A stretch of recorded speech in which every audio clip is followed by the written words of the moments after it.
TV దుమ్ములేపే ముచ్చట్ల Srisailam తాత గుసగుస ముచ్చట్లు షానే పట్టుకొచ్చిండు మంచి ముచ్చట్లతోటి మీ ముందుకు వచ్చిండు ఇయ్యాల సుత అంత తయారున్నట్లే కదా ఇక ముచ్చట్లలో పోతే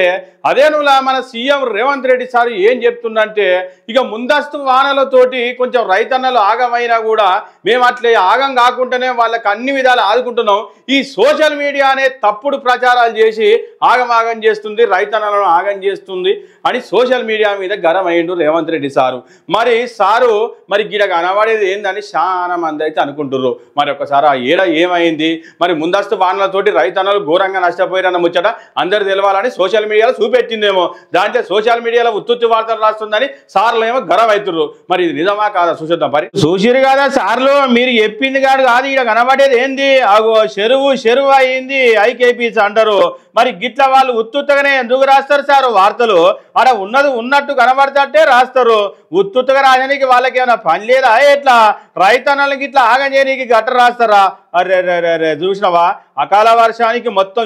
చెరువు లెక్క అయిపోయింది అనుకోరాదు కొనుగోలు కేంద్రం నిర్మల్ జిల్లాలో ఇగో నిన్న కురిసిన వానతోటి ఇక కిందికేరి నీళ్ళు వచ్చి మొత్తం నీళ్ళు వచ్చినాయట మొత్తం వరి ధాన్యం అంతా మొత్తం నాని ఆయనతో మొలకొచ్చిందట తార్పాన్లు కప్పినా కూడా ఏం కిందికేరి నీళ్లు పోతుండేసరికి ఏం చేయాలనో రైతన్నలకు అర్థమైపోయిందట ఇప్పటికే ధాన్యానికి మొలకలు వచ్చి ఆగమైపోయిందిరా ఆయన ఒదిక్కు మొత్తుకుంటుండే ఇగో ఈ వానతోటి నిన్న జర మరింత నష్టం వచ్చిందని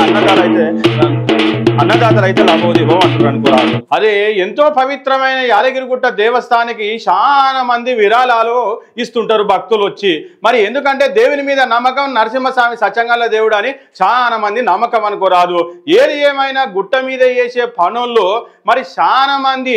ఈ ప్రోటోకాల్ విషయంలో మరి ఇంకో విషయంలో చేతివాటం చూపుతారని చాలా మంది అయితే గుసగుస పెట్టుకుంటారు మరి అది గుసగుస పెట్టుకుంటారు మరి ఇప్పుడు ఈడ కళ్ళకు కనబడుతుంది అని ఇగో గీ తీరుగా మరి చింతపండు దొంగతనం బయటపడ్డదులా ఇక సోషల్ మీడియాలో అయితే గిరికలు కొడుతుంది అనుకోరాదు మరి ఆ ముచ్చట కూడా ఒకసారి చూసేద్దాం మరి యాదగిరిగుట్ట కొండపైన గోదాం నుంచి 10 బస్తాల చింతపండు దొంగతనం చేస్తూ ఇగో దొరికిరాట అనుకోరాదు ఇక మొత్తం మీద ఇది ఏంది కథ ఇది ఎవరు చేస్తుర్రు అంటే మరి ఆడ ఉన్న పనుల్లో చేస్తుర్రు అని చాలా మంది అయితే అనుకుంటుర్రు మరి ఇంతకీ కొత్తలు చేసే పనైనా కొత్తలు ఎవరు వస్తారు ఏం కథ గడ గంత పెద్ద నిఘా వ్యవస్థ పోలీసు వ్యవస్థ మొత్తం చుట్టూ సీసీ కెమెరాలు మరి ఎట్లకెళ్ళి దొంగతనం జరిగింది ఇగో ఇది బయటపడ్డది కాబట్టి దొంగతనం అంటుర్రు మరి ఇట్లా బయటపడని ఎన్ని ఉన్నాయో ఏం కథనో గుట్ట మీద ఇగో యాదగిరి గుట్ట మీద గిట్లా దొంగతనం జరిగేసరికి సోషల్ మీడియాలో అయితే చక్కర్లు కొడుతుందా ఓరు నాయన భక్తులు ఇచ్చిన పైసలతోటి మీరు అల్కగా బతుకుతున్నట్టు గారా నాయన ఇదేం పడరు నాయన కష్టం చేసి ఏదైనా బతకాలి ఏదైనా పని చేసుకోవాలి కానీ ఈ దొంగతనం అలకంగా ఉందని గుట్ట మీద పని చేసుకుంటేనే ఈ పని చేస్తుర్రు అని చాలా మంది గరం అవుతుర్రు ఇంతకు దొంగతనం చేసిన వాళ్ళు ఎవరు కావచ్చు మరి ఇంటి దొంగనా బయటి దొంగనా మరి ఇంటి దొంగ అయితే ఈశ్వరుడైన వాటాడు అంటారు మరి చూడాల పోలీసుల పడితానం మరి దప్పునే పట్టుకొని బయటికి చెప్తారో చూడాలిగా ఆయన రైతన్నలు ఆరుగాలం కష్టపడి పంట పండిస్తే పంట కూడా మోసం జరుగుతుంది అంత ఆగమాగం అవుతుంది మరి ఎప్పుడు వాళ్ళకు నెల లెక్క జీతం రావాలంటే ఏం చేయాలి అంటే 2 బర్రెనో ఇంత ఆవులనో పెట్టుకుంటారు మరి ఆ 2 బర్రెలను ఆవులను ఎందుకు పెట్టుకుంటారు అంటే నెల ఇల్లు గడవాలని ఇంత జీతం లెక్క వాడాలని ఆవులను బర్రెను పెట్టుకుంటారు మరి ఇంత కష్టపడి గడ్డి కోసుకొచ్చి పెండ తీసి ఆవుల సేవ చేసి బర్రెల సేవ చేస్తే నెలకు పాల బిల్లాట వస్తేనే లేదటల్లా అరే ఇక గోసుంది అనుకోరాదు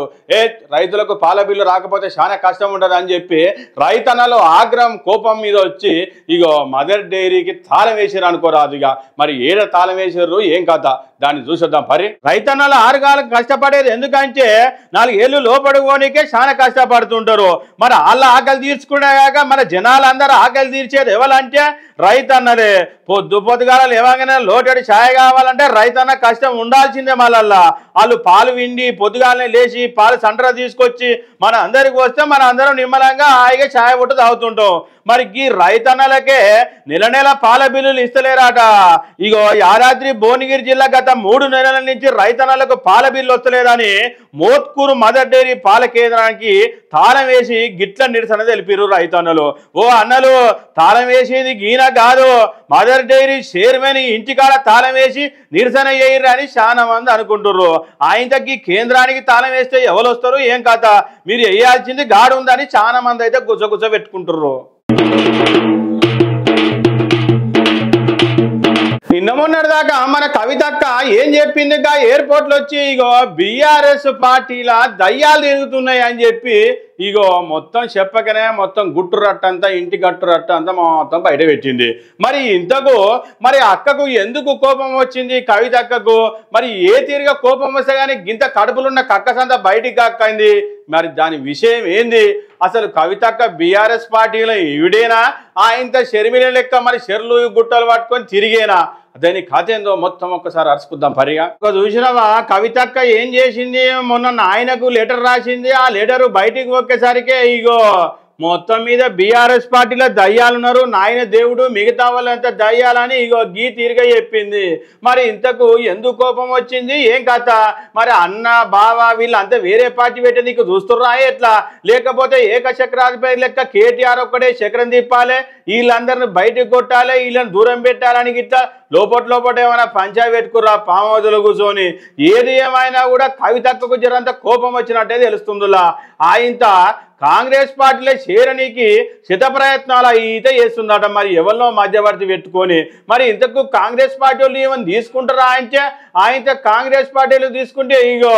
కాంగ్రెస్ వాళ్ళు కష్టం వచ్చినట్టే అని చాలా మంది అయితే వెనుక గుచ్చ పెట్టుకుంటారు. మరి బీజేపీ పార్టీలోకి పోతుందా అంటే అగో బీజేపీ పార్టీలోకి ఎట్లా పోతుంది? ఆయనతో ఢిల్లీలో 4 నెలలు జైల్లో కూర్చోబెట్టింది బీజేపీ పార్టీనే. గా పార్టీలోకి పోతే ఇంకేముంది? అరే పోతట్టే లేదని చాలా మంది అనుకోవట్టిది. మరి ఇంత అక్క కొత్త పార్టీ పెడతారా ఎట్లా? ఇగో షర్మిల అక్క లెక్కనే అవుతుందా ఏంది? మరి చూడాలి కవితక్క బాగోతాం ముందు ఎటు పోతుందో.